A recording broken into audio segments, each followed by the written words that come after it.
ನಮಸ್ಕಾರ ರಿವ್ಯೂ ಚಾನಲ್ಗೆ ಸ್ವಾಗತ. ನಾನು ಸೌಖ್ಯ ಗಾಂವ್ಕರ್. ಸಿಟಿ ರವಿ ಕೇಸ್ಗೆ ಸಂಬಂಧಪಟ್ಟಂತೆ ಮಹತ್ವದ ಬೆಳವಣಿಗೆ. ಬಿಜೆಪಿಗರೇ ಈಗ ಸಿಟಿ ರವಿಗೆ ಶಾಕ್ ಕೊಡ್ತಿದ್ದಾರೆ. ವಿಡಿಯೋದ ಅಸಲಿಯತ್ತು ಬಯಲಾಗೇ ಬಿಡ್ತಾ.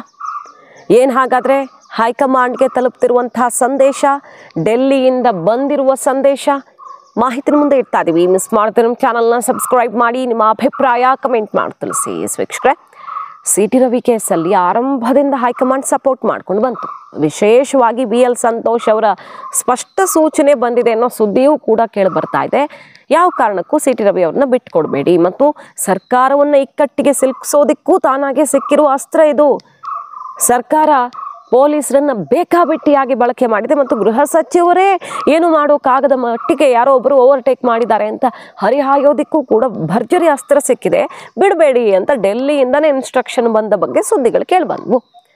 ಈ ರೀತಿ ಸದನದ ಗೌರವವನ್ನು ಕೂಡ ಗಾಳಿಗೆ ತೂರುವ ರೀತಿಯಲ್ಲಿ ಸಭಾಪತಿಗಳ ಅನುಮತಿಯನ್ನೇ ಪಡೆಯದೆ, ನೋಟಿಸ್ ಕೊಡದೆ, ಸಂವಿಧಾನದ ಚೌಕಟ್ಟನ್ನು ಮೀರಿ ನಿಯಮಾವಳಿಗಳನ್ನು ಗಾಳಿಗೆ ತೂರಿ ಮಾಡಿದ್ದಾರೆ ಅಂತ ಅಟ್ಯಾಕ್ ಎಲ್ಲ ಮಾಡ್ತಿದ್ದಾರಲ್ವ, ನೋಡ್ತಾ ಇದ್ದೀವಿ.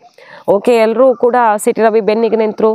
ಪೊಲೀಸರು ಹಂಗೆ ಮಾಡಿದ್ರು, ಹಿಂಗೆ ಮಾಡಿದ್ರು, ಹಲ್ಲೆ ಮಾಡಿದ್ದಾರೆ, ಆ ಕೇಸ್ ತಗೊಳ್ತಾ ಇಲ್ಲ. ಹೆಬ್ಬಾಳ್ಕರ್, TK ಶಿವಕುಮಾರ್ ಬೇಕಾಬಿಟ್ಟಿಯಾಗಿ ನಡೆಸ್ಕೊಂಡ್ರು. ಅವರೇ ಅಪ್ಕಮಿಂಗ್ CM, ಇವರು ಔಟ್ ಗೋಯಿಂಗ್ CM, ಗೃಹ ಸಚಿವರ ಫೇಲ್ಯೂರು, ಈ ಥರ ಎಲ್ಲ ಅಟ್ಯಾಕ್ ಮಾಡಿದ್ರು. ಕೇಂದ್ರ ಸಚಿವರಿಂದ ಹಿಡಿದು ರಾಜ್ಯ ನಾಯಕರು ಎಲ್ಲರೂ ಇಷ್ಟು ದಿನ ಬಂಡಾಯ ಬಡಿದಾಟ ಕಂಡು ಬಂದರೂ ಕೂಡ ಈಗ ಒಗ್ಗಟ್ಟು ಪ್ರದರ್ಶನ ಆಗ್ಬಿಡ್ತು ಏಕಾಏಕಿ. ಹಾಗಾಗಿ ಸಿಟಿ ರವಿ ಅವರು ಸೇರಿದಂತೆ ಸುಮಾರು ಜನ ಹೇಳಿದ್ರು, ಬೆಳಗಾವಿ ಚಲೋ ಮಾಡ್ತಿದ್ದೀವಿ, ಎಲ್ಲ ಶಾಸಕರ ಸಪೋರ್ಟ್ ಸಿಗ್ತಾ ಇದೆ. ಅವರೊಬ್ಬರು ಮಂತ್ರಿ ಬೆಳಗಾವಿನ ತಪ್ಪಿಸ್ಕೊಂಡು ಬಂದಿದ್ದೆ ಹೆಚ್ಚು ಅಂತಂದ್ರು. ಆದರೆ ಬೆಳಗಾವಿ ಜನ ಕರೀತಿದ್ದಾರೆ, ಅಲ್ಲಿಗೆ ಹೋಗ್ತೀವಿ, ನೋಡೇ ಬಿಡೋಣ ಅಂತ ಸಿಟಿ ರವಿ ಸವಾಲು ಹಾಕಿದ್ರು. ಆದರೆ ಈಗ ಪಕ್ಷದಿಂದ ಅಂದರೆ BJP ನಾಯಕರಿಂದಲೇ ಆಘಾತ. ಈ ಬೆಳಗಾವಿ ಚಲೋಗೆ BJPಯಲ್ಲಿ ಈಗ ಅಸಮಾಧಾನ ಎದ್ದಿದೆ. ಇದನ್ನು ಮಾಡಿಬಿಟ್ರೆ ಯಾರು ಹೀರೋ ಆಗ್ತಾರೆ? ಸಿಟಿ ರವಿ ಹೀರೋ ಆಗ್ತಾರೆ. ಸಿಟಿ ರವಿ ಒಬ್ಬರ ನಾಯಕತ್ವ ಬಲಪಡಿಸೋಕೆ ಇದನ್ನೆಲ್ಲ ಮಾಡಬೇಕಾ? ಇಷ್ಟೆಲ್ಲ ಮಾಡಿ ಪಕ್ಷಕ್ಕೇನು ಲಾಭ ಇದರಿಂದ ಅನ್ನೋ ಪ್ರಶ್ನೆ ಎದ್ದಿದೆಯಂತೆ. ಈ ರೀತಿ ಸ್ಟೇಟ್ಮೆಂಟನ್ನು ಕೊಟ್ಟಿದ್ದಾರಾ ಇಲ್ವಾ ಅನ್ನೋದ್ರ ಬಗ್ಗೆ ಪಕ್ಷದ ಒಳಗಡೆ ಈಗ ಚರ್ಚೆ ಆಗ್ತಿದೆ. ಅಂದರೆ ಆ ಥರ ಮಾತಾಡಿದರೆ ಸಿಟಿ ರವಿ ಅವರು ಆ ಸ್ಟೇಟ್ಮೆಂಟನ್ನು ಕೊಟ್ಟಿಲ್ಲ ಅಂತ ಏನು ಗ್ಯಾರಂಟಿ? ವಿಡಿಯೋಗಳನ್ನು ಬಿಡ್ತಾ ಇದ್ದಾರೆ, ಒಂದೆರಡು ವಿಡಿಯೋ ಅಲ್ಲ, ಬೇರೆ ವಿಡಿಯೋಗಳನ್ನು ಬಿಟ್ಟಿದ್ದಾರೆ. ಸಿಟಿ ರವಿ ವಿರುದ್ಧ ಲಕ್ಷ್ಮೀ ಹೆಬ್ಬಾಳ್ಕರ್ ಅವರು 2 ವಿಡಿಯೋ ರಿಲೀಸ್ ಮಾಡಿದ್ರು. ಪ್ರಧಾನಿಗಳನ್ನು ಭೇಟಿ ಮಾಡಿ ಕಂಪ್ಲೇಂಟ್ ಕೊಡ್ತೀನಿ ಅಂದರು. FSLಗೆ ಹೋಗ್ತಿದೆ ಈಗ. FSL ರಿಪೋರ್ಟ್ ಬಂದರೆ ಏನು ಕತೆ? ಹೌದು ಹೇಳಿದ್ದಾರೆ ಸಿಟಿ ರವಿ ಅಂತ ಬಂದರೆ ಏನು ಕತೆ? ಸರಿ, ಈಗ ಅವ್ರು ತಪ್ಪು ಮಾತಾಡಿದ್ರು ಕೂಡ ನಡೆಸ್ಕೊಂಡ ರೀತಿ ಸರಿ ಇಲ್ಲ. ಅವ್ರು ಏನೇ ಕೆಟ್ಟ ಮಾತಾಡಿದ್ರು ಸಭಾಪತಿಗಳ ಮೂಲಕ ನಿರ್ಣಯ ಆಗಬೇಕಿತ್ತು. ಪೊಲೀಸರಲ್ಲಿ ಎಂಟ್ರಿ ಆಗಬಾರ್ದಿತ್ತು ಅನ್ನೋದ್ರ ಸುತ್ತ ಗಲಾಟೆ ಆಗಿತ್ತು. ಒಂದು ಹಂತಕ್ಕೆ ಸರಿ ಅನ್ಸ್ಕೊಂಡ್ರು ಕೂಡ ಅವ್ರು ಅಂಥ ಪದ ಪ್ರಯೋಗ ಮಾಡಿದರೆ ಡ್ಯಾಮೇಜ್ ಆಗೋದು ಯಾರಿಗೆ? ಪಕ್ಷಕ್ಕೆ ಅಲ್ವಾ. ಸಿಟಿ ರವಿ ಅವರನ್ನು ಹೇಗೆ ನಾವು ಸಮರ್ಥನೆ ಮಾಡ್ಕೊಳ್ಳೋದು ಹಾಗಾದರೆ ಅನ್ನುವಂಥ ಅಸಮಾಧಾನ ಈಗ ಪಕ್ಷದೊಳಗೆ ಎದ್ದಿರೋದು.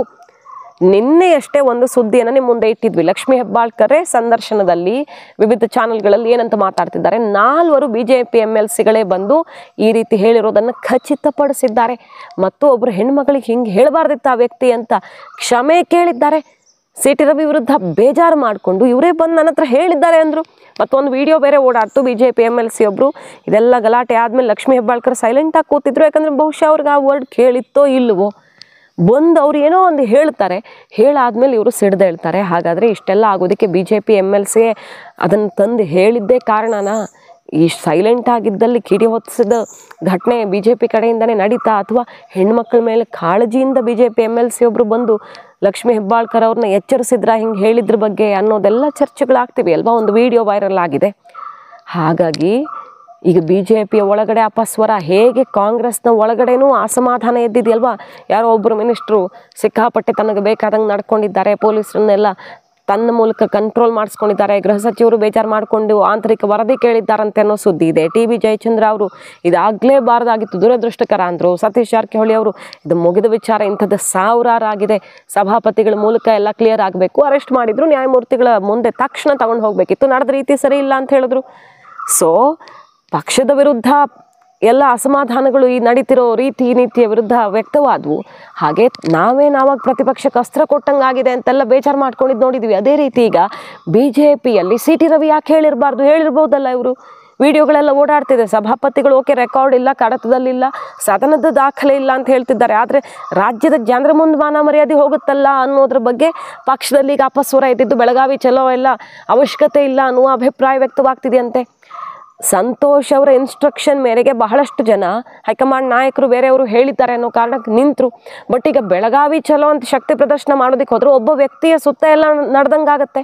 ಅಷ್ಟೆಲ್ಲ ಯಾಕೆ ಮಾಡಬೇಕು? ಅವರಿಗೆ ತಪ್ಪು ಮಾಡಿದ್ರೋ ಏನೋ ಯಾರಿಗೆ ಗೊತ್ತು ಅನ್ನೋ ರೀತಿಯಲ್ಲಿ ಅಸಮಾಧಾನ ವ್ಯಕ್ತಪಡಿಸ್ತಿದ್ದು. FSL ರಿಪೋರ್ಟ್ ನಾಳೆ ನಮಗೆ ಮುಜುಗರಕ್ಕೆ ಕಾರಣ ಆಗಬಹುದು ಅನ್ನುವಂಥ ಕಳವಳವೂ ಶುರುವಾಗಿದೆಯಂತೆ. ಸೊ ಒಗ್ಗಟ್ಟಿನ ಪ್ರದರ್ಶನ 3 ದಿನಕ್ಕೆ ಮುಕ್ತಾಯವಾಯ್ತಾ? CT ರವಿ ಅವ್ರಿಗೀಗ ತಪ್ಪು ಮಾಡಿದ್ದಾರಾ ಅನ್ನೋ ಅನುಮಾನ ವ್ಯಕ್ತಪಡಿಸುವ ಮೂಲಕ ಪಕ್ಷದವರೇ ಆಘಾತವನ್ನು ಕೊಡ್ತಿದ್ದಾರೆ. ಬೆಳಗಾವಿ ಚಲೋಗೂ ಕೂಡ ಇವತ್ತು ತೀರ್ಮಾನ ಆಗಬೇಕು. BJP ಕಾರ್ಯಾಲಯದಲ್ಲಿ ಮೀಟಿಂಗ್ ಇದೆ. ಮೀಟಿಂಗ್ ಬಳಿಕ ನಿರ್ಧಾರ ಮಾಡಬೇಕು. ಮೇಲಿನ ಇನ್ಸ್ಟ್ರಕ್ಷನ್ ಏನಾದರೂ ಈ ರೀತಿಯದೊಂದು ಶಕ್ತಿ ಪ್ರದರ್ಶನ ಮಾಡಿ ಸರ್ಕಾರದ ವಿರುದ್ಧ ಅಂತ ಕಟ್ಟುನಿಟ್ಟಾಗಿ ಬಂದ್ರೆ ಮಾಡಬಹುದು. ಆದರೆ ಇಲ್ಲೇ ನಿರ್ಧಾರ ತಗೊಳ್ಳೋದಾದರೆ ಅದಕ್ಕೆ ರೆಡಿ ಇದ್ದಂಗೆ ಕಾಣಿಸ್ತಿಲ್ಲ. ಬಣಬಂಡಾಯದ ಎಫೆಕ್ಟೇ ಬೇರೆ ಟೀಮ್ನ ಒಬ್ಬರು MLC CT ರವಿಗೆ ಸಂಕಷ್ಟ ತಂದಿಟ್ರ BJP ಅವರೇ ಅನ್ನೋದೊಂದು ಚರ್ಚೆ ಬೇರೆ ಶುರುವಾಗಿರೋ ಹೊತ್ತಲ್ಲಿ ಈಗ ಎಲ್ಲರೂ CT ರವಿ ಕೈ ಬಲಪಡಿಸೋಕೆ ನಿಲ್ತಾರ BJP ಅವರು ಅನ್ನೋದು ಬಹಳ ದೊಡ್ಡ ಕುತೂಹಲಕ್ಕೆ ಕಾರಣ ಆಗಿದೆ. ಕಾದು ನೋಡಬೇಕು. ಮಾಹಿತಿ ನಿಮಗೆ ಇಷ್ಟ ಆಗಿದ್ರೆ ಮಿಸ್ ಮಾಡಿದ್ರೆ ನಮ್ಮ ಚಾನಲ್ನ ಸಬ್ಸ್ಕ್ರೈಬ್ ಮಾಡಿ. ನಿಮ್ಮ ಅಭಿಪ್ರಾಯ ಕಮೆಂಟ್ ಮಾಡಿ ತಿಳಿಸಿ. Thank you.